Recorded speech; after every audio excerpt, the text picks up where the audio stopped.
Barrister Moudud Ahmad সম্পর্কে, তার বই সম্পর্কে আমি খুব বেশি আলোচনা এখানে করতে পারবো না, এই জন্যে আমার দুর্বলতা স্বীকার করে নিই। আমি বইটা পড়ার খুব বেশি সুযোগ আমার এখনো হয়নি, কিন্তু তার কাজের সঙ্গে আমি কিছুটা পরিচিত। আমি কয়েকটা ঘটনা দিয়ে বলতে চাই।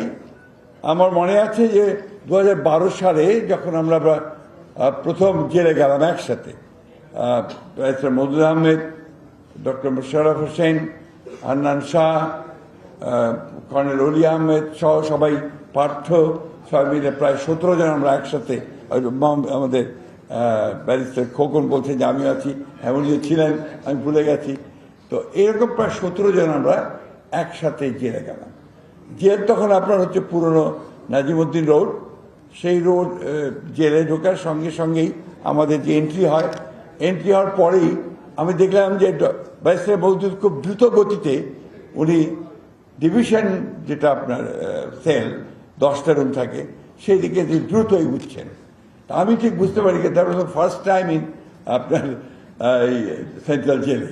তো আমি জিজ্ঞেস করলাম, পাশে আবার আমানুল্লাহ আমান ছিল, ওকে আমি জিজ্ঞেস করলাম, ভাই ব্যারিস্টার মওদুদ সাহেব এত দ্রুত যাচ্ছেন কেন? তার পেছনে পেছনে দেখলাম মির্জা আব্বাসও খুব দ্রুত যাচ্ছেন।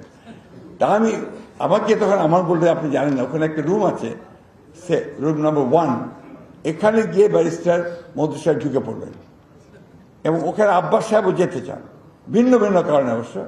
ব্যারিস্টার মওদুদ যখন যেতে চান ওখান থেকে আর উনি বেরোবেন না, অর্থাৎ উনি পুরো সময়টা যতদিন জেলে থাকবেন উনি লেখার কাজে পুরোপুরি তাদেরকে নিয়োজিত করবেন।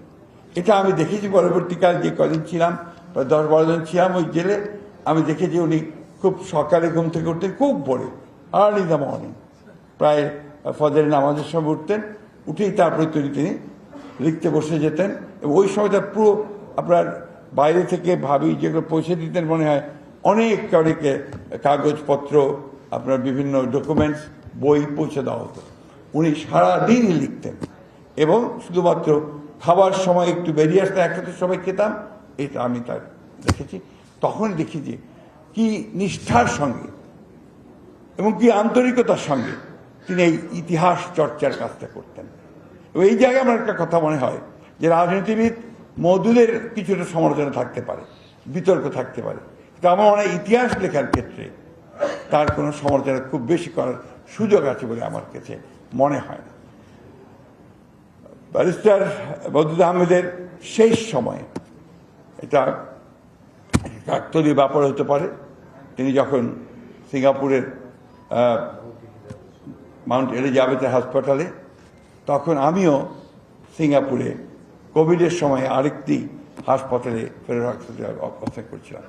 আমি অনেকবার চেষ্টা করছি সেই সময় যে কোনো রকমে ব্যারিস্টার সাহেবের সঙ্গে একবার দেখা করা যায় কিনা, কিন্তু তখন সিঙ্গাপুরে যে আইন ছিল, যে সমস্ত বিধানগুলো ছিল, তাতে করে কোভিডের কারণে আমরা কারোর সাথে দেখা করতে পারিনি। ব্যারিস্টার মওদুদ আহমেদ এই দেশের রাজনীতিতে সত্যি একটা বিচিত্র ধর্মী পুরুষ। আমি এত ডিটেলস বলতে চাই না, দু একটা ঘটনা বলতে চাই। এটা আমার জানা যে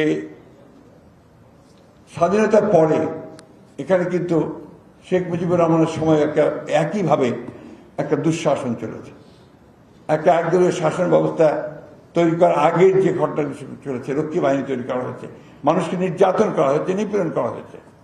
খুলনার শান্তি সেন কমিউনিস্ট নেতা, তার স্ত্রী, তার শ্যালিকা এবং হানুফা বেগম নামে আরেকজন কমিউনিস্ট কর্মীকে রক্ষী বাহিনী গ্রেপ্তার করেছিল। গ্রেফতার করে তাদেরকে 21 দিন চরম নির্যাতন করে রক্ষী বাহিনীর ক্যাম্পে পরে থেকে ঢাকা সেন্ট্রাল জেলে নিয়ে এসেছিল। ব্যারিস্টার মওদুদ আহমেদ সেদিন আছে ইয়াং লয়ার, তিনি হেভিয়াস কর্পাস করে, এবং তখন দেবেশ ভট্টাচার্য জজ ছিলেন, তাদেরকে ওই কোর্টে হাজির করে তাদেরকে তিনি মুক্ত করার ব্যবস্থা করেছিলেন। এই যে কতগুলো ঘটনা যেগুলো আমার হঠাৎ করে মনে পড়ছে, এটা থেকে এটাই প্রমাণিত হয় যে সত্যিকার অর্থেই আন্তরিকভাবে একজন গণতান্ত্রিক নেতা, গণতান্ত্রিক সত্তা ছিলেন ব্যারিস্টার মওদুদ আহমেদ।